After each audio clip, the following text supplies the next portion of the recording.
അവരെ വണ്ടിക്ക് പെട്രോള്, അവരെ ഡ്രൈവർ, അവന് ഗൺമാൻ പിന്നെ അവന് ബാക്കിയുള്ള അലവൻസുകൾ, അവൻ്റെ എം എൽ എ ഓഫീസും മണിയറയാക്കുന്നവനാ.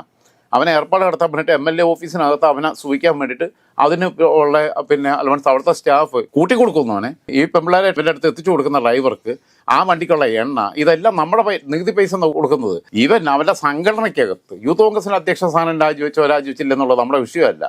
യൂത്ത് കോൺഗ്രസിനകത്ത് അതിന് വില്ലിങ് ആയിട്ടുള്ള ആൾക്കാർ, അവരുടെ സഹപ്രവർത്തകരുണ്ടെങ്കിൽ അവർ പോകാതിരിക്കുക, എന്തെങ്കിലും ഉണ്ടെങ്കിൽ അവരുടെ സംഘടനാ പ്രശ്നമാണ്. അത് പൊതുസമൂഹത്തിന്റെ വിഷയമല്ല, അതൊരു പാർട്ടിക്കകത്തുള്ള വിഷയമാണ്. ഇതങ്ങനല്ല, ഇത് പുറത്തേക്ക് വന്നിട്ടുള്ള വിഷയമാണ്. ഇവർ പറയുന്നത് PK ശശിയുടെ വിഷയമായിട്ട് താരതമ്യപ്പെടുത്തുന്നത്. PK ശശിയുടെ വിഷയത്തിനകത്ത് ആരും പരസ്യമായിട്ട് പ്രതികരിച്ചിട്ടില്ല. ഇതങ്ങനല്ല, പരസ്യ പ്രതികരണങ്ങളാണ് വരുന്നത്. മീടു ക്യാമ്പയിനാണ് വന്നിട്ടുള്ളത്.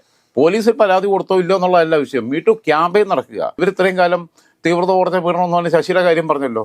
ഞാൻ പറയട്ടെ, ശശി ചെയ്തതിന് ഞാൻ ന്യായീകരിക്കുന്നതല്ല, ശശി ചെയ്തത് തെറ്റ് തന്നെയാണ്. പക്ഷേ ഇവന്റെ ക്രൈം എന്ന് പറയുന്നത് അതിനൊക്കെ അപ്പുറത്താണ്.